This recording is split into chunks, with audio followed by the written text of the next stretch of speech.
a tremendous. I think Ross is going to be a great coach in college football. And he's already proved himself at Stanford. He had one of the best offenses in the country. He's Coach Ensminger's right-hand man. Prepares a lot of tape for him and does a lot of work for us. Has a lot of energy. I think he is a great young coach.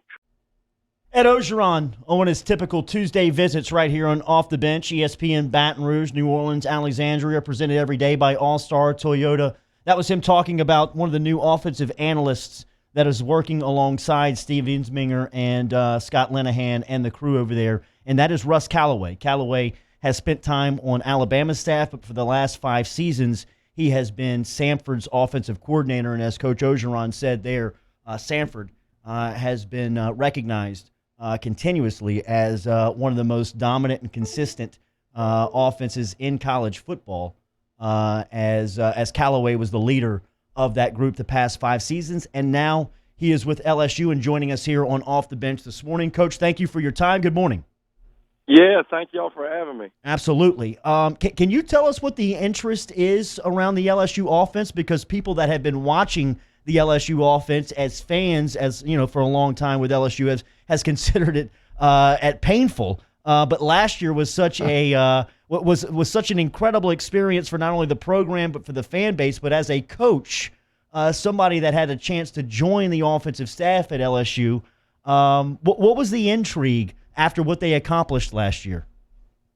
Yeah, it's really fun to watch. Obviously, I grew up around the game, and I've seen all kind of different offenses, pro-style spread, so forth and so on. But to me, the biggest jump that you got to make as a coach is, everyone's so scared to keep 6 and 7 in, or to get 5 out and to keep 6 and 7 in and blocking.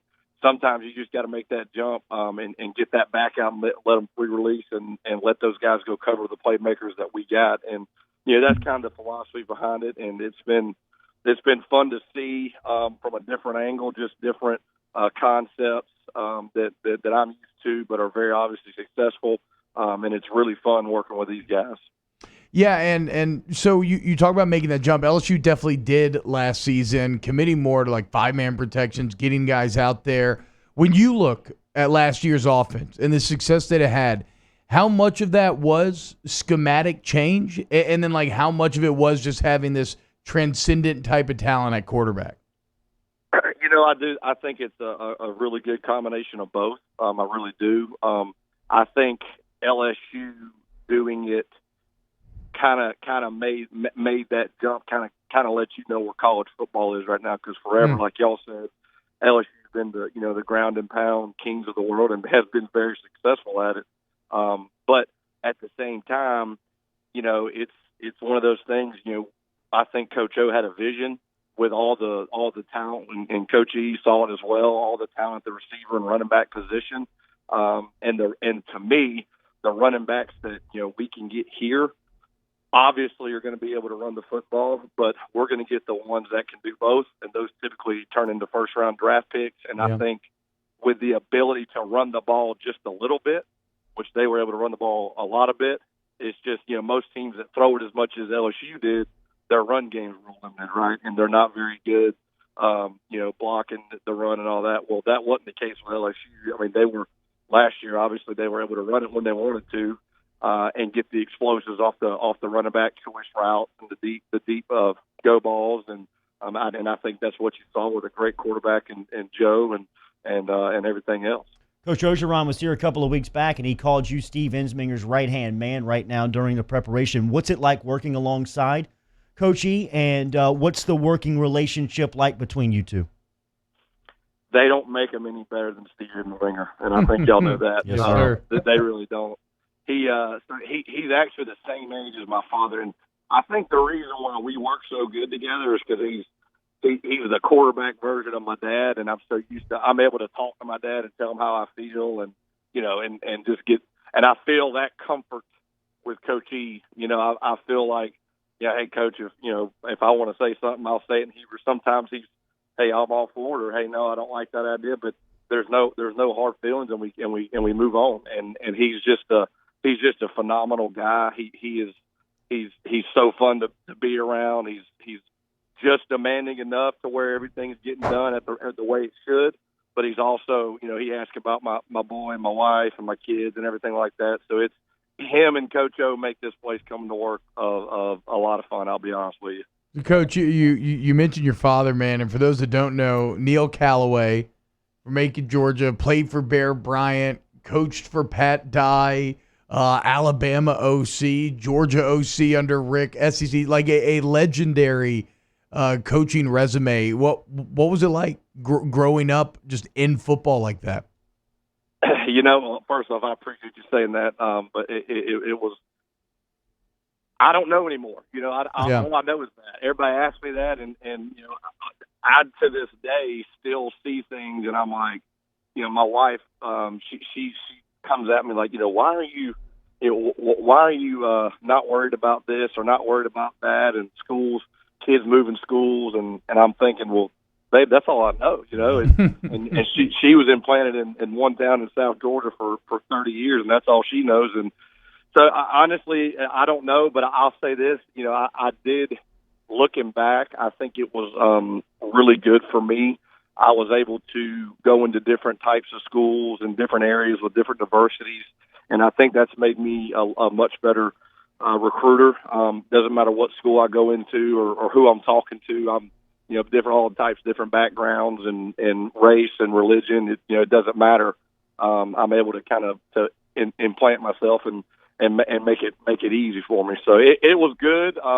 It was challenging at times. I was lucky. I always moved when it was like going into elementary school, going into middle school, and then I was able to stay in Athens for one spot for a long time. So I was lucky where my brother and my sister, they weren't. So they kind of had to move in the middle of all that. So a lot of people in Baton Rouge, especially around the LSU football program, see you staying with the program for a while. Russ Callaway, LSU offensive analyst, joining us here on Off the Bench, ESPN Baton Rouge, New Orleans, Alexandria. You only saw your group 3 days on the field in working with your guys, one-on-one and being able to work as a group.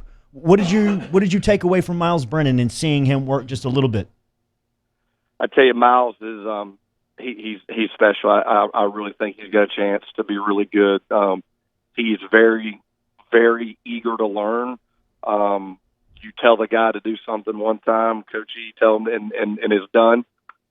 He's very, very hungry for the opportunity, but also respects what Joe did and respects the process. So I think he's going to be a really good quarterback, and he's a really, really, really fine young man, and I'm excited about watching him. Did you get an idea of how much LSU created an identity last year on offense, or how much this thing may change with personnel? I think that's the beautiful thing about what we got. The setup is made for change week to week, to be honest with you. We have our base concepts, we have our base beliefs, okay, but the way that it's set up, it's such is that, if we're seeing certain looks, we're going to be able to adjust in game, in halftime, whatever, week to week, and make certain adjustments. But the overall picture kind of is what it is. I think that ain't changing, obviously, and it shouldn't, because they were so successful and did such a good job. But I think there will be some new things, just like there is with any other team, any other year, whether it be formations, routes, concepts, whatever. But again, the flexibility, and that's kudos to Coach E and Coach Linehan, is they were able to have it in such a way that you can get what you want week to week versus different looks. Russ, you've grown up around football, as we established. Your own resume is filled with offensive success, and so when you watch football, you just watch it differently than we do, like the average person does, right? And so I wonder, when you watch that LSU offense last year, and you look at some things like the route combinations that they use, this is something I've been thinking about a lot. Nick Underhill wrote about it, and everything that Joe Brady took from the Saints. Like, when you watch last year's film and the route combos and everything else, how much of that looks new or like something you haven't seen before, and how much of it was just LSU executing at a very high level? I think honestly is a combination of both. I think that it with the running back routes and the the different option routes that you saw in the slot. I thought that was a different, interesting way to do it, and obviously we're very good at it. And that is awesome. And just from my perspective looking in, I think little stuff like that was very good scheme wise. And then there are some also where, hey, we're gonna play action, and we're gonna take a 3-step drop, and we're gonna throw it to Jamar Chase, and he's gonna go make a play. So I honestly, and I know that seems, but like it really is a good. You got to be able to put them in that situation, concept wise, to get that one-on-one matchup. If that makes sense. Yeah, definitely. So. And I think that was the difference, in my opinion. I don't know. I'm just from the outside looking in. Is okay. We're going to force them to cover this, so we can do this. Does that make sense? Absolutely. And I think it was just a great combination of both. And I'll be honest with you, after being around Coach O, I don't see how. And I mean, with these the equipment managers, the trainers, the players.